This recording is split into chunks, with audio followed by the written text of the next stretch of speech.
Hello everyone, आज हम बात करने वाले हैं the war of werewolf movie. और गाइस प्लीज चैनल को सब्सक्राइब कर दें। सो हम स्टोरी पे आते हैं। स्टोरी की स्टार्टिंग में हमें एक साइंटिस्ट को दिखाते हैं जो कि अपनी बॉडी में एक इंसेक्ट को डालता है, जिसके बाद उसकी आंखें ब्लू हो जाती हैं। और इसके बाद में हमें कई साल बाद का सीन दिखाते हैं जहाँ एक जुन नाम का लड़का गाड़ी से जा रहा होता है, तो उसके पास में उसके अंकल जैंग की कॉल आती है जो कि उसके डैड के पुराने दोस्त और कलीग थे। आज जुन का बर्थडे होता है तो उन्होंने बर्थडे विश करने के लिए कॉल की होती है। वो उनसे बात कर ही रहा होता है, उसे सामने एक वैन दिखती है जिसका एक्सीडेंट हो गया होता है। तो जुन वैन के अंदर जाकर देखता है जहाँ एक लड़का घायल पड़ा होता है। तो वो उससे बात करने की कोशिश करता है और उसे हाथ लगाकर उठाने की कोशिश करता है, लेकिन वो जैसे ही हाथ लगाता है तो उसकी बॉडी से एक इंसेक्ट निकलकर जुन की बॉडी के अंदर चला जाता है, जिससे जुन को बहुत दर्द होने लगता है। और ये वैसा ही इंसेक्ट होता है जो कि हमें स्टार्टिंग में उस साइंटिस्ट के पास में दिखाया गया था। तभी वहाँ पर कुछ और लोग आ जाते हैं जिनकी कैप्टन का नाम लैंग होता है। उसके बॉस उसे ऑर्डर देते हैं कि उस लड़के को मार दो। तो वो लोग जुन पे फायर करने लगते हैं, लेकिन वो उससे नहीं मरता है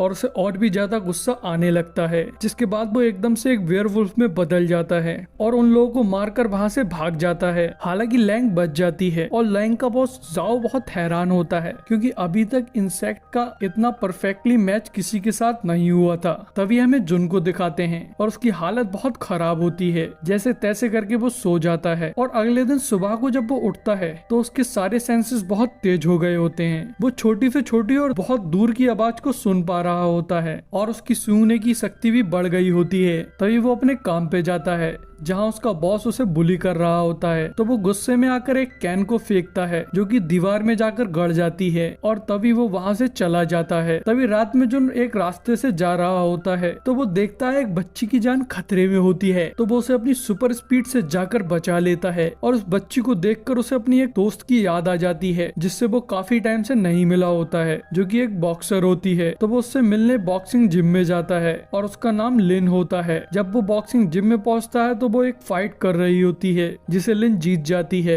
लेकिन तभी हारने वाली लड़की लिन को गिरा देती है। तो जुन उसे पकड़ लेता है और तभी वो लोग जुन के घर पर आ जाते हैं जहाँ लिन के फेस पे एक बैंडेज लगा होता है। तो वो उसके लोगों को देखता है जिससे उसे याद आता है कि रात कैप्टन लैंग के भी इसी लोगों का टैटू बना हुआ था। और साथ ही साथ उसे ये भी याद आता है कि बचपन में उसके फादर के डॉक्यूमेंट पे भी यही लोगो बना हुआ होता था, जो कि एक सैनी यूलियन नाम की कंपनी का होता है जो कि केमिकल और दवाइयां बनाती है। और हमें ये भी पता लगता है जो इंसान हमें स्टार्टिंग में दिखाया गया था जो अपने हाथ में एक इंसेक्ट को डाल रहा था वो जुन का ही फादर था। तभी वो अपने पिता से मिले हुए एक लॉकेट को देखने लगता है, जिसके बाद में लिन उसे बताती है उसका भाई कई दिनों से नहीं मिल रहा है और वो जुन को उसका फोटो दिखाती है। तो जुन कहता है इसे मैंने देखा है, ये सैनी यूलियन कंपनी के लोगों के पास में है और वो वही लड़का होता है जिसकी बॉडी से वो इंसेक्ट जुन की बॉडी में आया होता है। तभी वहाँ पर सैनी यूलियन कंपनी के कुछ लोग आ जाते हैं जो कि जुन का पीछा करते करते आए होते हैं, लेकिन वो दोनों खिड़की से वहाँ से भाग जाते हैं और उन लोगों की गाड़ी के नीचे छिप जाते हैं। तभी वो सारे लोग वहाँ देख दाख कर वहाँ से चले जाते हैं। उन लोगों के जाने के बाद में जुन लिन को बताता है कि वो लोग उसके लिए आए थे क्योंकि उसकी बॉडी में कुछ ऐसा है जो कि उन लोगों को चाहिए, और साथ ही ये बताता है कि उसके पिता भी इसी कंपनी के लिए काम करते थे। तभी उसे याद आता है कि एक इंसान है जो इन सारी चीजों के बारे में जानता होगा, जो कि अंकल जैंग है, जो कि उसके पिता के कलीग थे। वो उनसे मिलने के लिए जाता है जहाँ पहुंचकर उसे पता लगता है कि उनकी लैब में आग लग गई है। तो वो उन्हें बचाने के लिए जाता है तो उनकी लैब धुएं से भरी हुई होती है और वो बेहोश पड़े होते हैं। जुन का भी वहाँ पर दम घुट रहा होता है, लेकिन वो किसी तरह वहाँ एग्जॉस्ट फैन को खोल देता है जिससे सारा धुआं बाहर निकलने लगता है, लेकिन जुन भी वहाँ बेहोश हो जाता है। और जब उसकी आँख खुलती है तो अंकल जैंग उसके एक जख्म को साफ कर रहे होते हैं। तभी वो सैनी यूलियन कंपनी के बारे में पूछता है तो वो कहते हैं वो एक बहुत बड़ी कंपनी है,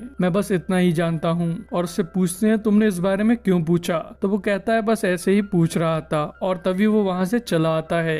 तो जब जुन वहाँ से आ रहा होता है तो उसका कोई पीछा करता है जिसे जुन एक डंडा मारकर पकड़ लेता है और उससे पूछताछ करने पे उन्हें पता चलता है वो एक बहुत खतरनाक हैकर है जिसका नाम वू नैंग होता है। हालांकि दिखने में वो बिल्कुल बेवकूफ लग रहा होता है। वो उन लोगों को बताता है लिन के ब्रदर ने उससे मदद मांगी थी। लिन के ब्रदर ब्रदर ने एक सैनी यूनियन कंपनी के ऑफर को एक्सेप्ट कर लिया था, जिसमें उसे कुछ गड़बड़ लग रही थी, इसलिए लिन के ब्रदर ने उससे मदद मांगी थी। तो लिन को भी याद आता है कि अभी कुछ टाइम पहले उन्हें उसकी बॉक्सिंग ट्रेनिंग के लिए पैसे चाहिए थे, तो उसके भाई ने काफी सारे पैसे उसके फीस के जमा किए थे। और नैंग बताता है जो उनके फादर और उनके दोस्त जैंग सैनी यूनियन कंपनी के लिए एक बायोकेमिकल प्रोजेक्ट कर रहे थे, जो कि जुन के फादर की डेथ की वजह से रुक गया था। वो बताता है इसका कनेक्शन भी उससे कुछ ना कुछ जरूर है। तो जुन और लिंग जैंग के पास दोबारा जाते हैं। जुन उनसे कहता है आपको बताना ही होगा, आप और मेरे पिता सैनी यूनियन कंपनी के साथ मिलकर क्या कर रहे थे। तो जैंग बताते हैं तुम्हारे पिता बहुत टैलेंटेड इंसान थे, मैंने और उन्होंने मिलकर वुल्फ्स और ह्यूमन के डीएनए को मिलाकर एक ऐसा उपाय बनाया था जिससे हम किसी भी बीमारी को ठीक कर सकते थे, जिसे हमने पल्फी नाम दिया था। लेकिन सैनी यूनियन कंपनी उसको एक केमिकल वेपन की तरह यूज करना चाहती थी, क्योंकि उसमें कुछ अलग ही खासियत थी।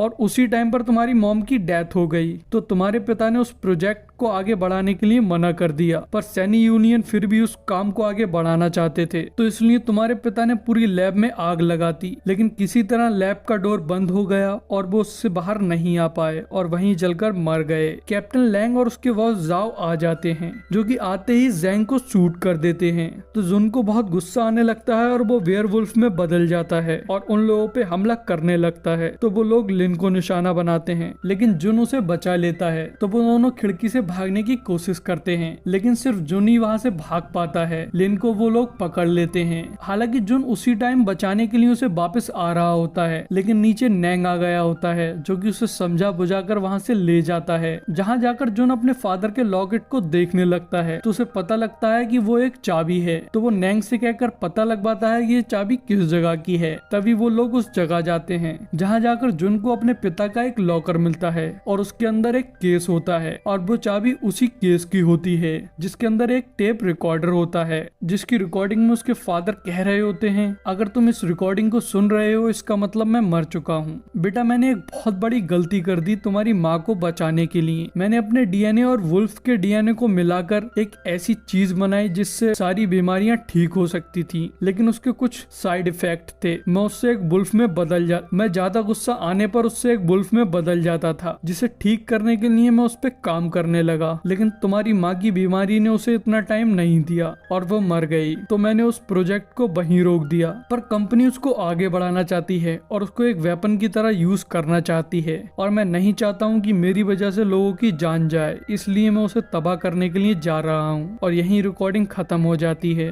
तभी हमें अगले सीन में जुन और नैंग को उनके बेस पे जाते हुए दिखाते हैं, जहाँ लिन कैद होती है। और वहाँ पर पहुंचकर वो लोग उसके अंदर चुपके से घुसने की कोशिश करते हैं, लेकिन उसके गार्ड उन लोगों को देख लेते हैं। तो जुन उन लोगों को बहुत आसानी से मार देता है। तभी नैंग कंपनी के खिलाफ एविडेंस लेने जाता है और जुन लिन को बचाने जाता है। तभी हमें लिन को दिखाते हैं, जहाँ वो कैद होती है वहीं बराबर में उसका भाई भी कैद होता है। और तभी वहाँ पर जुन भी पहुंच जाता है। तो वो लिन को बाहर निकालने की कोशिश करता है, पर उसके पास में उस डोर की चाबी नहीं होती है। तो वो उस डोर की चाबी को ढूंढने लगता है। तभी अचानक से उसके पास में अंकल जैंग आ जाते हैं। तो वो उनसे पूछता है आप ठीक कैसे हुए। तो वो बताते हैं मैं तुम्हारे ब्लड से ठीक हुआ हूँ और मैं तुम्हारे ब्लड से उस दवा को बना सकता हूँ जिससे हम दुनिया बदल सकते हैं। तभी उस रूम की एक स्क्रीन पर एक सीसीटीवी वीडियो चलने लगती है, जिससे हमें पता लगता है अंकल जैंग ने ही जुन के फादर के ऑफिस में आग लगाई थी और उनको अंदर बंद कर दिया था, क्योंकि वो उस दवा को मांग रहे थे, लेकिन जुन के पिता ने उन्हें वो देने से मना कर दिया था। तभी कैप्टन लैंग वहाँ पर आ जाती है और बताती है जैंग ने उनके बॉस को भी मार दिया और उसी ने ही जुन के फादर को मारा था। और फिर जैंग पर शूट करने लगती है, तो जैंग उसको पकड़कर मार देता है। लेकिन इधर गुस्से में आकर जुन वेयरवुल्फ में बदल गया होता है, जो कि जैंग को दूर फेंक देता है। तभी जैंग भी वेयरवुल्फ में बदल जाता है और वो दोनों लड़ते हुए बाहर चले जाते हैं। और इधर नैंग लिन और उसके भाई को बाहर निकालता है। तो लिन बाहर आकर जुन की मदद करने की कोशिश करती है, लेकिन जैंग जुन को दूर फेंक देता है और लिन को मारने लगता है। तो लिन ये देखकर जैंग को एक रस्सी से लटका देता है और वो एक शिप से चिपका हुआ होता है। तो नैंग लिन को एक वायर फेंक के देता है और उसकी सप्लाई स्टार्ट कर देता है। तभी लिन उस वायर को शिप पर लगा देती है, जिससे जैंग को बहुत तेज का करंट लगता है और वो उससे वहीं मर जाता है। उसके बाद में नेंग उस कंपनी की असलियत सबको बता देता है और यहीं हमारी मूवी का एंड हो जाता है। सो गाइस, अगर वीडियो अच्छी लगी हो तो वीडियो को लाइक कर दो, चैनल को सब्सक्राइब कर दो और बेल आइकन को दबा दो। And thanks for watching the full video.